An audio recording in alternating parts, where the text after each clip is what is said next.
Buku utama yang saya review adalah Strategi Belajar Mengajar. Nah, belajar mengajar adalah suatu kegiatan yang bernilai edukatif. Nilai edukatif mewarnai interaksi yang terjadi antara guru dengan anak didik.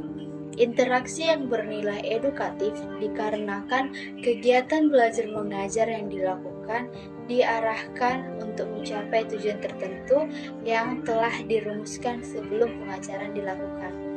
Guru dengan sadar merencanakan kegiatan pembelajarannya ataupun pengajarannya secara sistematis dengan memanfaatkan segala sesuatunya guna kepentingan pengajaran.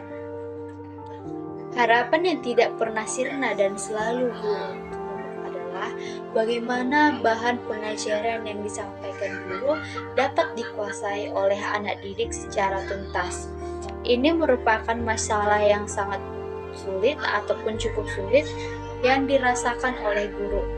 Kesulitan itu bukan hanya untuk sebagai individu dengan segala keunikannya, tetapi mereka sebagai makhluk sosial dengan latar belakang yang berlainan ataupun berbeda. Paling sedikit ada 3 aspek yang membedakan anak didik yang satu dengan yang lainnya.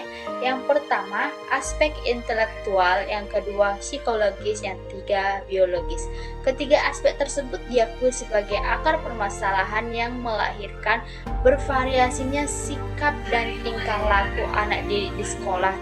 Hal itu pula yang menjadi tugas cukup berat bagi seorang guru dalam mengelola kelas dengan baik. Keluhan-keluhan guru sering terlontar hanya karena masalah sukarnya mengelola kelas. Akibat kegagalan guru mengelola kelas, tujuan pengajaran pun sukar untuk dicapai. Hal itu tentunya tidak perlu terjadi karena usaha yang dapat dilakukan masih terbuka lebar. Salah satunya adalah cara dengan meminimalkan jumlah anak di kelas. Mengaplikasikan berbagai prinsip pengelolaan kelas adalah upaya lain yang tidak bisa diabaikan begitu saja. Pendekatan terpilih mutlak dilakukan guna mendukung pengelolaan kelas. Nah, jadi pengelolaan kelas baik akan melahirkan interaksi belajar mengajar yang baik pula. Nah, di mana tujuan pembelajaran pun dapat dicapai tanpa menemukan kendala yang berarti. Hanya sayangnya pengelolaan kelas yang baik tidak selamanya dapat dipertahankan, disebabkan pada kondisi tertentu ada gangguan atau yang tidak dikehendaki datang tiba-tiba. Satu gangguan yang datang dengan tiba-tiba dan dari luar kemampuan seorang guru adalah spontanitas dalam pengelolaan kelas.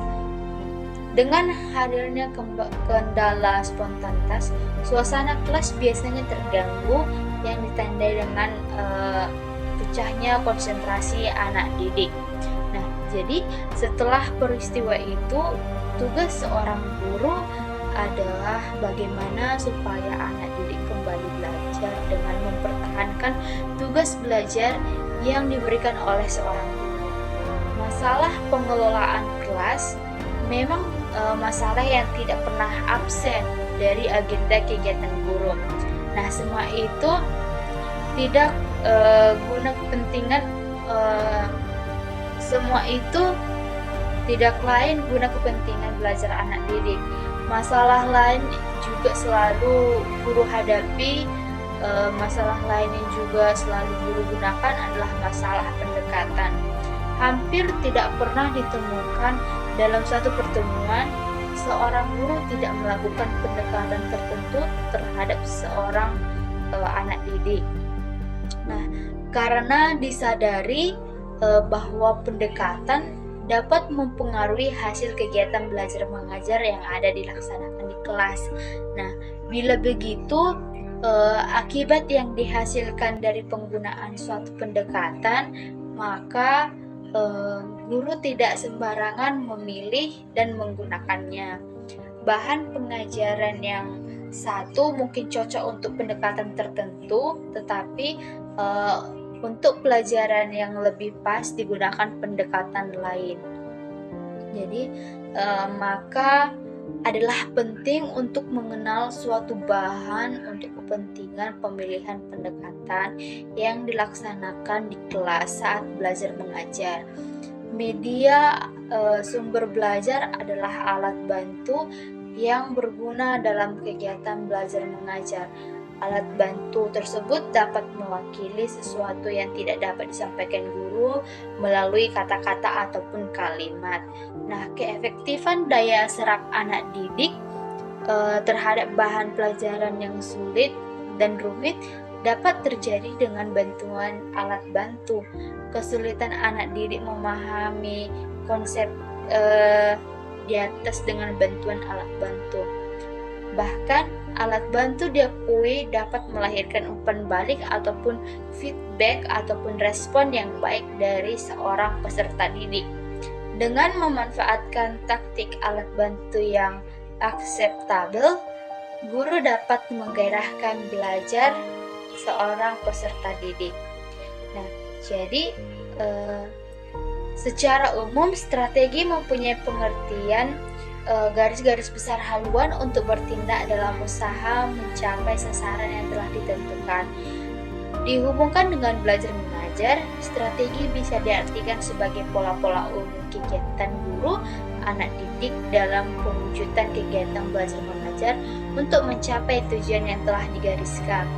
Ada 4 strategi dalam belajar mengajar yang meliputi yang pertama itu mengidentifikasi secara menentukan spesifikasi dan kualifikasi perubahan tingkah laku dan kepribadian anak didik yang sebagaimananya diharapkan.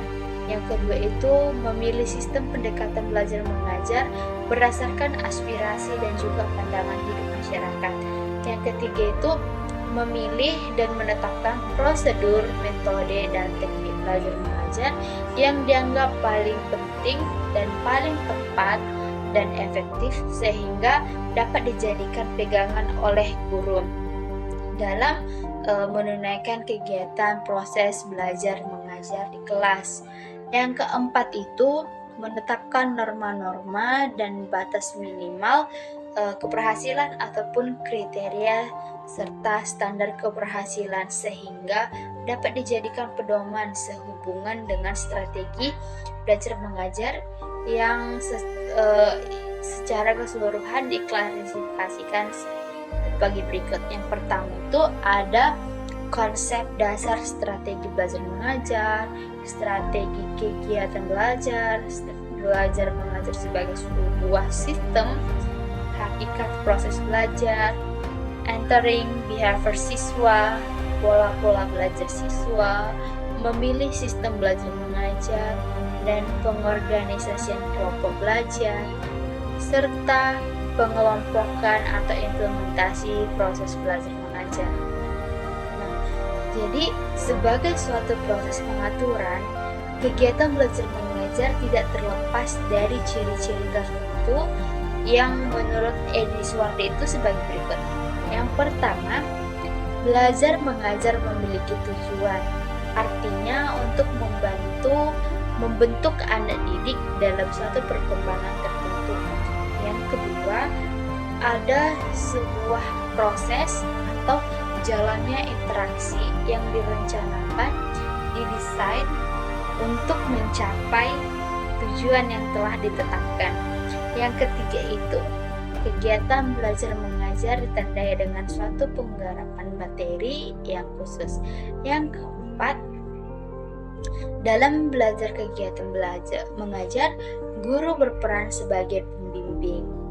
Nah, jadi berbagai pendekatan dalam proses belajar mengajar itu ada beberapa. Yang pertama, pendekatan individual, artinya sangat penting bagi kepentingan pengajaran. Nah, jadi pengelolaan kelas itu sangat memerlukan pendekatan individual ini, karena dengan pendekatan individual ini dapat diharapkan kepada anak didik dengan tingkat penguasaan optimal. Yang kedua itu pendekatan kelompok. Nah, dengan pendekatan kelompok diharapkan dapat tumbuh kembangkan rasa sosial yang tinggi pada diri setiap anak didik. Mereka dibina untuk mengandalkan rasa egois yang ada dalam diri mereka masing-masing, sehingga mereka terbina sikap kesetiakawanan sosialnya di kelas. Yang ketiga itu pendekatan bervariasi, yang artinya bahwa permasalahan yang dihadapi oleh setiap anak didik dalam belajar mengajar bermacam-macam. Kasus yang biasanya muncul itu dalam pengajaran dengan berbagai motif, sehingga diperlukan variasi teknik pemecahan kasus setiap kasusnya. Nah, jadi kedudukan metode dalam belajar mengajar itu terkadang guru harus menyesuaikan dengan kondisi dan juga suasana di kelas. Nah, tujuan instruksional adalah pedoman yang mutlak dalam pemilihan metode. Dengan begitulah, menentukan metode yang bagaimana yang dipilih guna menunjang pencapaian tujuan yang telah dirumuskan tersebut. Penggunaan satu metode lebih cenderung menghasilkan kegiatan belajar mengajar yang membosankan bagi peserta didik. Akhirnya dapat dipahami bahwa penggunaan metode yang tepat dan bervariasi akan dapat dijadikan sebagai alat motivasi ekstensif dalam kegiatan belajar mengajar di sekolah.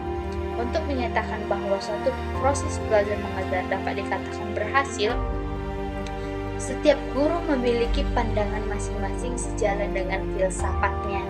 Namun, untuk menyamakan persepsi sebagaimana kita berpedoman pada kurikulum yang mana dikatakan suatu proses belajar mengajar tentang suatu bahan pengajarannya dinyatakan berhasil apabila tujuan interaksionalnya secara khusus dalam grup teknologi informasi komunikasi dapat tercapai.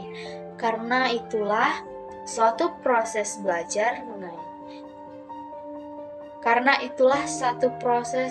mengajar tentang suatu bahan pengajaran dinyatakan berhasil apabila hasilnya memenuhi tujuan dari bahan pembelajaran tersebut.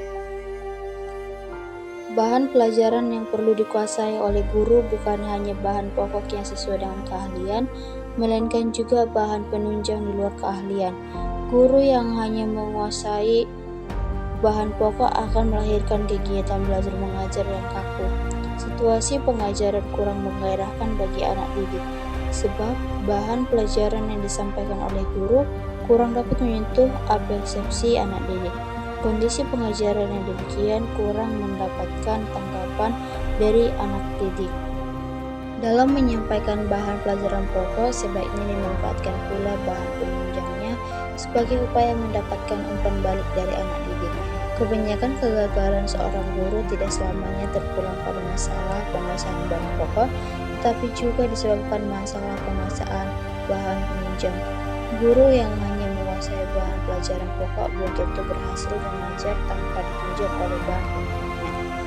Umpan balik yang diberikan oleh anak didik selama pembelajaran berlangsung ternyata bermacam-macam, tergantung dari rangsangan yang diberikan oleh guru. Rangsangan yang diberikan guru bermacam-macam dengan tanggapan yang bermacam-macam pula dari anak didik. Rangsangan guru dalam bentuk tanya, maka tanggapan anak didik dalam bentuk jawab. Lahirlah interaksi melalui tanya jawab antara guru dengan anak didik. Sebaliknya, rangsangan anak didik dalam bentuk tanya, maka tanggapan guru dalam bentuk jawab. Maka terjadilah interaksi dalam bentuk tanya jawab juga. Tetapi interaksi yang terakhir ini, anak didik yang bertanya dan guru yang menjawab atas masalah yang diajukan oleh anak didik setelah diberikan bahan pelajaran. Interaksi dalam bentuk tanya jawab dilakukan dikarenakan asumsi guru bahwa kemungkinan besar sebagian anak didik belum mengerti dan belum menguasai bahan pelajaran yang baru disampaikan. Bahan pelajaran yang terlalu verbal memang cukup sukar untuk dimengerti dan dikuasai oleh setiap anak didik.